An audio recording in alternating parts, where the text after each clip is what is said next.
السلام عليكم ورحمة الله وبركاته. النهاردة هنعمل صينية الفراخ بالخضار. هنقول بقى هنا المكونات مع بعض. ده عصير طماطم، تمام. حسب الكمية، يبقى ايه حسب الكمية. هنا وراك او افخات متنضفة ومغسولة حلو ومنقوعة في مية وخل وملح وليمون. اي نوع خضار عندك في التلاجة. انا عندي كوسة، بطاطس، بصل، فلفل الوان احمر. وهنحتاج برضو 3 فصوص من الثوم المفرومين، معجون طماطم معلقة كبيرة. هنا ورق لورا وحبهان وملح، طبعا حسب الكمية وحسب الرغبة. ودي باكت اللي هو بيبقى من ماجي، خلطة المشويات، وفلفل اسود. طبعا انت ما عندكيش الخلطة ديت، هتحطي توم باودر، بصل باودر، بابريكا، ملح، فلفل اسود، كمون 7 حبات، كل البهارات اللي هتبقى متواجدة عندك هتحطيها. نيجي بقى هنا ونقول بسم الله الرحمن الرحيم. هنيجي بقى هنا نجيب طبق نحط فيه كده عصير الطماطم، تمام. وبعدين هتحطي هنا التوابل اللي احنا قلنا عليها، ومن ضمن التوابل هتحطي مكعبين. لو انت ما عندكيش الخلطه ديت او الباكت ده تحطي مكعبين مرق الدجاج، ملح. وبعدين هنا معجون الصلصه،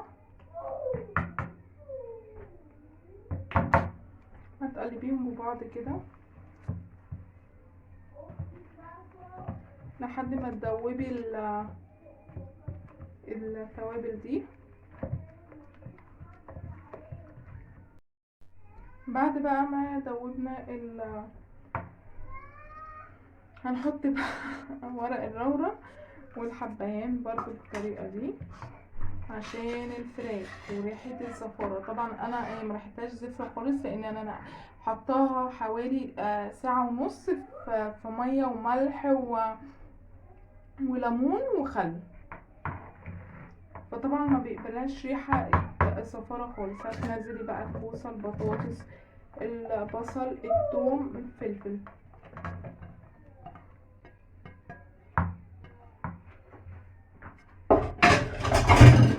وهتقلبيها برضو كده.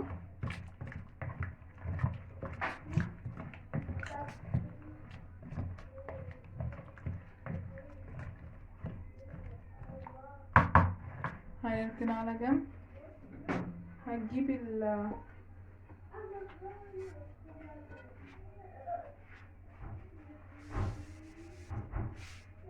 هنحط فيه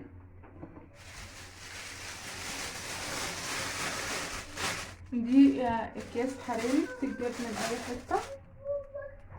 هتبدأي بقى تحطي في الكيس الحراري دوت. هو الكيس عشان صغير انا مش هحط يعني هقسمها على كيسين، مش هحط في كيس واحد. تاني لا، مش عارفه هيكفوا ولا لا، بس هنشوف في الاخر.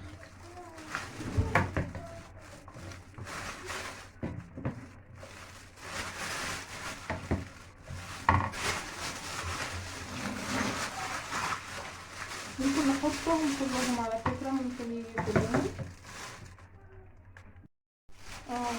وهنحط كمان الفراخ هيجي اهو كده.